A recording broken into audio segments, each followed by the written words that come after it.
11:15 de la mañana.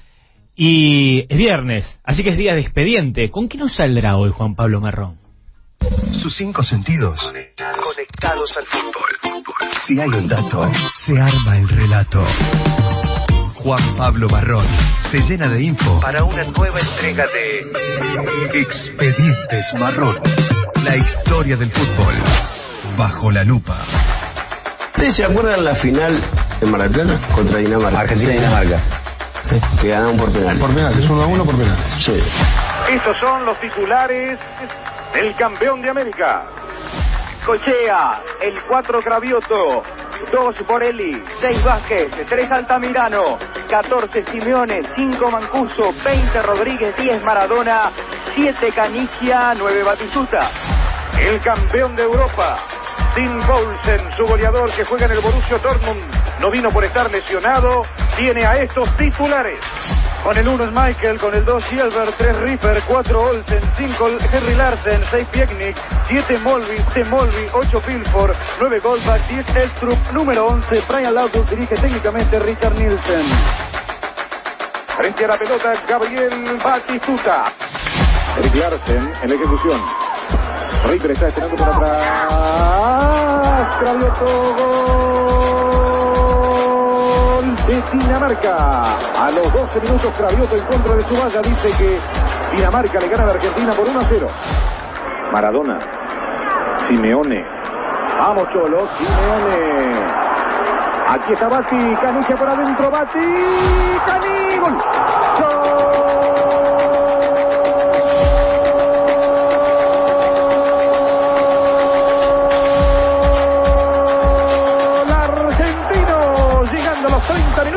Empata Claudio Canigia.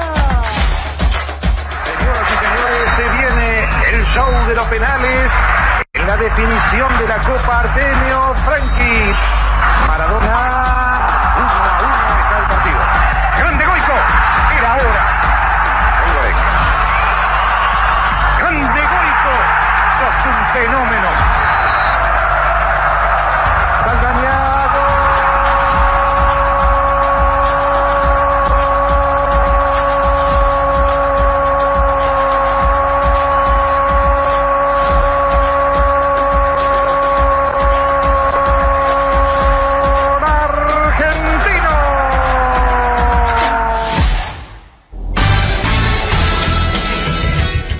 La Copa Artemio Franchi, la segunda finalísima, porque en realidad hubo 3. O sea, la modernidad conoce la finalísima que Argentina en 2022 gana en Wembley, cuando vence al campeón europeo, en ese caso Italia, por goleada.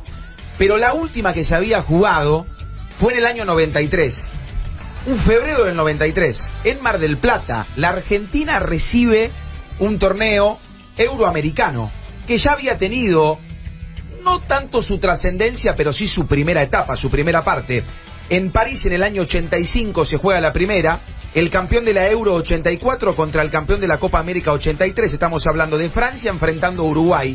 Evidentemente se alternaban las localías, porque el campeón europeo iba a ser local en una edición y el campeón americano iba a ser local en la siguiente. Después se dejó de disputar el certamen por temas organizativos y de calendario, hasta que el año 2022 nos reencuentra con un cambio de nombre. Ya no se llamó más la Copa Artemio Franchi, sí la finalísima. Y la verdad que para la Argentina fue muy importante recibir al campeón de Europa, recibir una selección ilustre de aquel tiempo, como la danesa, la selección de Dinamarca, y se preparó mucho para poder obtener esa localía, esa organización, el Estadio Mundialista de Mar del Plata.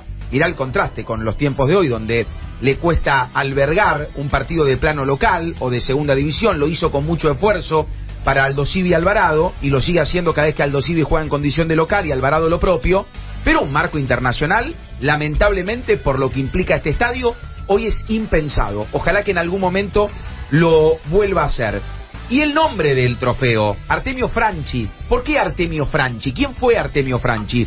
Un dirigente de muchísima importancia en la historia del fútbol italiano, que comienza su carrera como miembro de la Junta Electoral de la Fiorentina entre la década del 40 y la década del 50, y termina siendo una personalidad importantísima en UEFA, miembro de UEFA, secretario de UEFA, y también con el correr del tiempo un tipo capo en la organización de los mundiales. 1974, 1978, mundial que se realiza en nuestro país, 1982.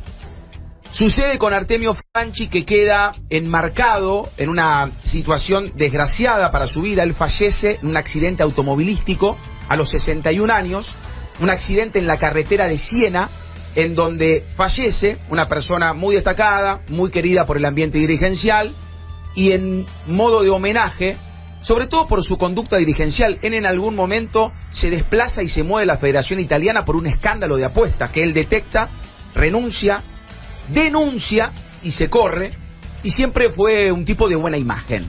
Después podemos hablar largamente sobre muchos dirigentes de FIFA, relaciones y demás, pero lo concreto es que para la dirigencia deportiva europea, Artemio Franchi fue un tipo respetado, y en honor a él se dispuso que el cruce entre el campeón americano y el campeón europeo lleve su nombre. Segunda edición de este torneo, Mar del Plata lo recibía, Argentina campeón de América en el año 91, una selección argentina que ya nucleaba muchos partidos sin perder. Llevaba 24, este era el número 25, se estaba armando para las eliminatorias, pensaba en la Copa del Mundo de los Estados Unidos, y después vamos a contar un poco cómo se estaba armando una selección que ya parecía armada, pero tenía un hermoso problema. Diego Armando Maradona empezaba a vincularse fuerte con la selección, porque en el recuerdo colectivo queda que es llamado para salvar a la selección del papelón de quedarse afuera del Mundial de los Estados Unidos para el repechaje con Australia, pero hubo, unos largos meses antes, una consideración para el Maradona, que se tuvo que escapar de Sevilla porque no lo autorizaban para jugar este partido, previo a ponerse la remera de Newell's Old Boys de Rosario, para jugar un encuentro que valía por un título reconocido por FIFA, el campeón americano del 91 frente al más que sorpresivo campeón europeo del 92.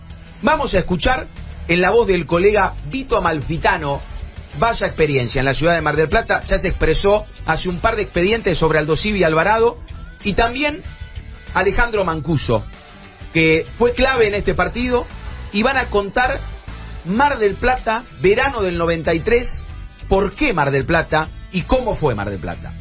Mar del Plata era la plaza lógica para ese partido. En ese momento no había chances de otra ciudad para ese tipo de partido, porque era el verano, porque era el fin del fútbol de verano, porque todavía no se mostraban como plazas, ni siquiera aparecían como alternativas Córdoba y Mendoza. El estadio estaba aprobado por FIFA de todas las maneras posibles, y entonces no había otra chance. La verdad, en esa fecha del verano no había otra chance que el Minela de Mar del Plata, que bueno, hoy está abandonado, que está deteriorado, que no es una plaza posible para algún tipo de acontecimiento de este tipo, pero en ese momento era ¿por qué no Mar del Plata? Les podría decir que Mar del Plata era en ese momento lo que hoy son el Kempes de Córdoba o el Estadio Madre de Ciudades en Santiago del Estero, son los escenarios más elegidos. Bueno, en ese momento era el Minela o el Minela, y por eso Argentina-Dinamarca se jugó allí, fue una de las grandes fiestas, uno de los grandes acontecimientos, 2 años antes de, por ejemplo, los Juegos Panamericanos, que también fue un notable acontecimiento deportivo. Para nosotros era un partido importantísimo, y la organización estuvo a la altura.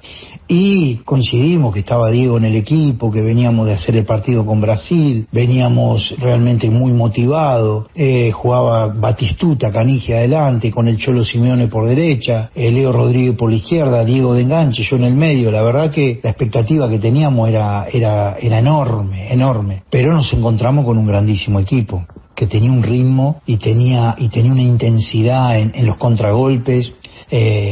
Jugaban a un nivel altísimo, así que fue muy emotivo el partido tuvo mucha vibración del minuto 1, y la gente contagió durante todo el partido, porque vio que el partido fue de ida y vuelta increíble, pero la organización fue impecable. Bueno, la organización impecable.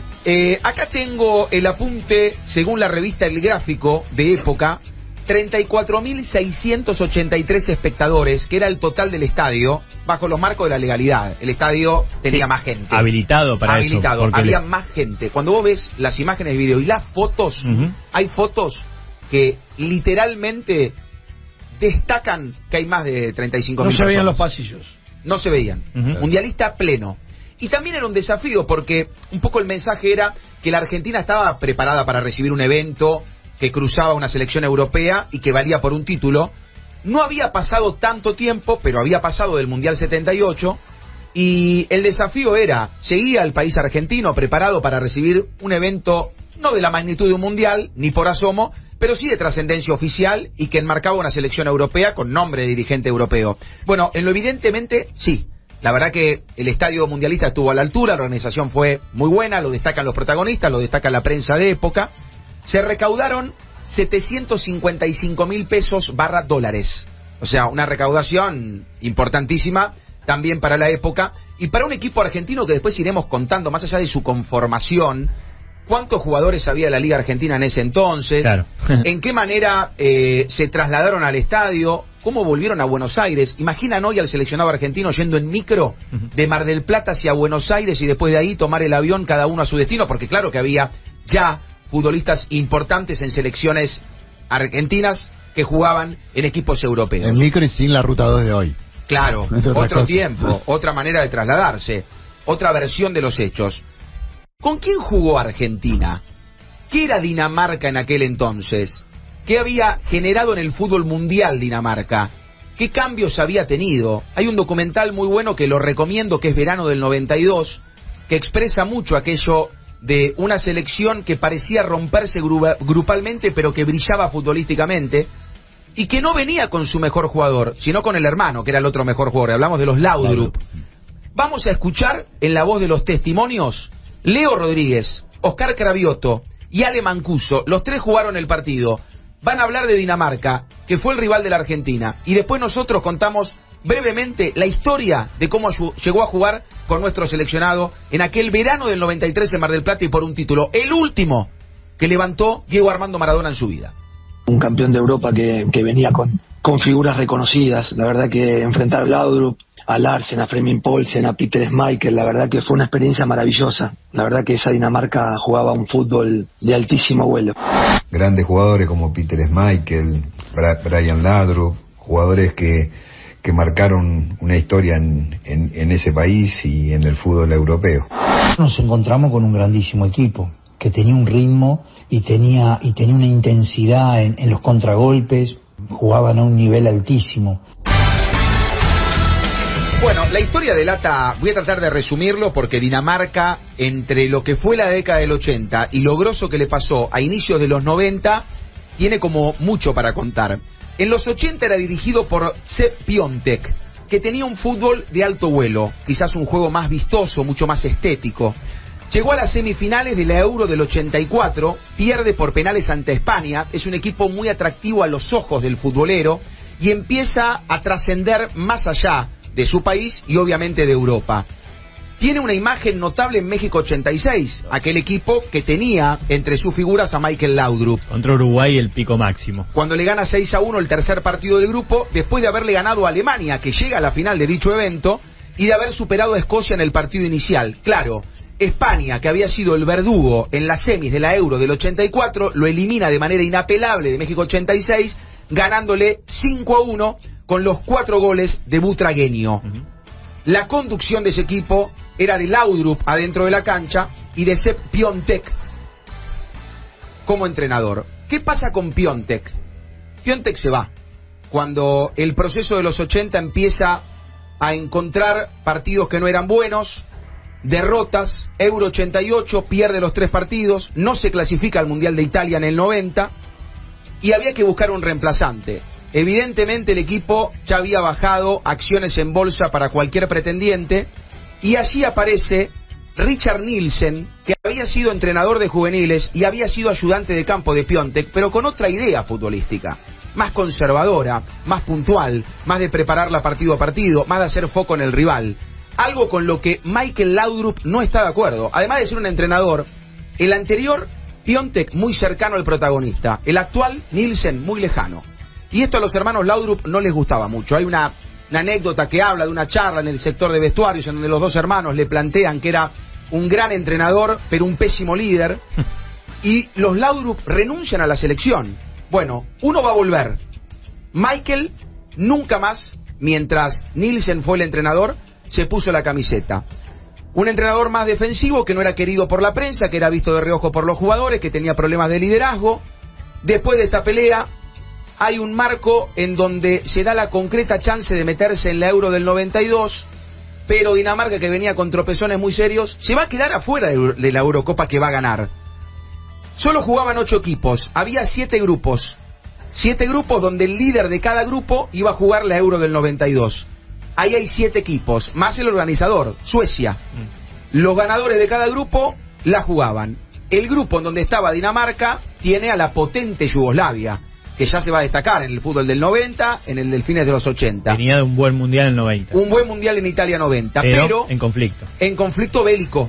El contexto lo termina sacando a Yugoslavia, nace la guerra de los Balcanes, empieza el fin de la República Federativa Socialista de Yugoslavia, ONU bloquea, ya no puede participar, los jugadores de Yugoslavia estaban en Suecia y se tienen que volver, y accede el segundo del grupo de Yugoslavia, Dinamarca, que arranca empatando con Inglaterra, que pierde con Suecia, que le gana a Francia, se mete por la ventana y va a ganarle por penales al campeón del 88, Holanda, que había tenido goles de Bergkamp y Rijkaard, pero que Schmeichel va a terminar conteniendo un penal sobre Marco Van Basten, que hace útil aquel empate en 2 con los 2 goles de Larsen, y termina metiéndolo en el partido decisivo que de la mano de Kim Bilford y también de Jensen vence a Alemania en la final 2-0. Hay una anécdota terrible sobre Bilford, que juega el partido convulsionado porque su hija estaba grave, al tiempo va a morirse de leucemia, pero lleva adelante ese compromiso en el que además convierte un gol. El mejor de la historia, Michael Laudrup, se lo perdió. Brian, su hermano, estuvo en aquel torneo y estuvo en el enfrentamiento contra la Argentina. Con este rival jugaba la selección, con un equipo que había sido suceso en el mundo por haberse impuesto en una Eurocopa en la que cambió su sistema de juego, tenía un entrenador peleado con los protagonistas, pero que creyeron en él y terminaron llegando a la final para ganarla. Del partido con la Argentina vamos a escuchar los testimonios, porque claro, Mar del Plata esperaba, Maradona retornaba de nuevo, ya había jugado un amistoso con Brasil, Dinamarca llegó a nuestro país como campeón europeo, y esto pasaba en el encuentro con la Argentina en la ciudad de Mar del Plata. Ese partido jugó Maradona, Batistuta, Chianigia, Gorosito, Leo Rodríguez, El Cholo, bueno, cantidad de jugadores, sí, y del lado mío que jugaba Brian Laudrup, porque tenía una velocidad increíble, y como yo también pasaba mucho el ataque, bueno, Cachito Borelli me dio una mano muy importante para poder hacer los dos trabajos, tanto el de marcar como el de jugar y poder ayudar a la parte ofensiva. Lo que significó ganar la Copa es como todo, cada título que uno levanta con la camiseta de la selección es único, es algo que no todo el mundo tuvo suerte de hacer, así que yo me siento totalmente satisfecho con lo que di por la selección, con la camiseta y todo, y ganar ese título fue algo espectacular. Vaya que fue importante. Yo siempre noto que en los testimonios de los jugadores que formaron parte en un tiempo, cuando pasan muchos años de algo, se valora más. Lo valoran más, lo recuerdan con otro prisma, con otra valoración, una manera más emotiva, más sensible del hecho cuando se está dando. Creo que esto pasa en muchos protagonistas. Argentina fue con Goicoechea en el arco, arquero de Olimpia de Paraguay, del cual en ese momento se manifestaba algo así como tiene que mejorar a un sector de la prensa, y él de hecho declara, no son todos, son algunos, que manifiestan que quizás en los 90 minutos debe ofrecer mejor rendimiento que en lo que hacen los penales, que lo transforman súper decisivo. Él estaba en Olimpia de Paraguay y se hablaba de un posible retorno a River, club al que quería volver porque no había podido manifestar todas sus virtudes, porque había sido mucho tiempo suplente. Bueno, vuelve y sale campeón con River de la Apertura 93. Cravioto por el costado derecho de la defensa, futbolista de Independiente. Jorge Borelli, que jugaba en Racing. Sergio Vázquez, de la Universidad Católica de Chile. Ricardo Altamirano, de River. El Cholo Simeone, que era compañero de Maradona en el Sevilla. Mancuso, que jugaba en Vélez y después se va a ir a Boca. Leo Rodríguez, de Atalanta. Claudio Paul Canigia, rompiéndola en la selección siempre, jugaba en la Roma. Y Gabriel Batistuta, que jugaba en la Fiorentina, donde también jugaba Brian Laudrup. Se va a enfrentar a un compañero en el seleccionado danés, que fue con Peter Schmeichel de Manchester United, con Jensen, que jugaba en el Brøndby, que fue el equipo un poco que generó suceso en los 80 en el fútbol danés y fue la madre de la columna vertebral de la selección campeona. Piegnik del Liverpool, ustedes también observen los equipos en donde jugaban los jugadores de Dinamarca. Olsen del Seraing de Bélgica, Larsen del Pisa italiano, que se va a ir a jugar al Aston Villa, Bilford también del Brøndby, Helbjer del Silkeborg, después va a jugar en el Chelsea, Molby del Borussia Mönchengladbach, Elstrup del Odense, Govalbeck, que va a jugar en el Kaiserslautern, que estaba muy de moda en el fútbol de Alemania, y Brian Laudrup, que se puso la de la Fiorentina para después pasar al fútbol de Milan. Estamos hablando del equipo del ya mencionado Richard Nielsen. Un partido que Argentina se manifestó superior, pero se va a encontrar con el gol en contra de Cravioto en 12 minutos. Él ahí manifiesta que estaba atravesando un muy buen momento en Independiente y demás, pero Argentina encuentra desventaja en condición de local y va a llegar al empate por intermedio de Claudio Paul Caniggia con un pase de Simeone que se vistió de Maradona, que habilita a Batistuta, que llega a tocar ante la salida de Schmeichel, y Cani aparece debajo del arco en la puerta del mismo para definir desde el suelo. Después hubo un montón de situaciones para ambos y van a llegar los penales. El partido quedó empatado en tiempo reglamentario, hubo tiempo suplementario, el partido fue muy atractivo, hubo llegada para los dos. Pudo haber ganado Dinamarca, pudo haber ganado la Argentina, que en ese momento tenía la garantía de lo que pasa hoy con Boca y Chiquito Romero. En Italia 90 llegó a la final, entre otras cosas, por los penales de Goico, como así también ganó la Copa América del 91 por Goico, y antes de ganar la Copa América del 93, se impuso en la Artemio Franchi por este monstruo en el arco y en los penales. Lo escuchamos a Sergio Goicoechea. Tuvo varios condimentos especiales para mí, desde el arranque, porque hacía algunos pocos días que había fallecido mi abuela, yo estaba jugando en Olimpia de Paraguay en ese momento y no pude venir por diferentes compromisos que tenía con el equipo, así que ya lo entré a jugar en forma especial, y después se fue transformando, porque era la primera vez que iba a jugar con Diego en la Argentina, en un partido, y después porque curiosamente la definición fue por penales, era la primera vez que definía en Argentina, fue la primera y la única vez en realidad. Y cuando llegó la hora de los penales, quizás fue la primera vez que sentí responsabilidad en la definición, porque estaba todo el estadio, todo el Minela gritando, y la verdad que me sentí comprometido, por lo menos con la obligación de atajar. Y después con el tiempo también fue tomando importancia ese partido, porque terminó siendo el último título para Diego en la selección. De hecho también terminó siendo mi último título. Así que es muy especial, fue una jornada realmente muy emocional, en lo personal, en lo global, por lo que significó el partido, porque lo que fue la gente, por jugarlo obviamente en nuestro país, y porque estaba Diego presente con una base de esa selección que era bicampeona de América. Bueno, Goicoechea clave en los penales, como bien dice, último título para Diego Armando Maradona. Como sería clave meses después en la Copa América de ese año. El año 93, exacto. Para él no fue el último título para Goico, por más que lo haya manifestado así. Para Diego sí, para Diego fue la última gran alegría con la selección argentina. Y aparte, vos cuando observás siempre la valoración de Maradona por la selección y la valoración de Maradona por cada partido que jugaba y su imagen, el semblante, la expresión de alegría levantando un trofeo.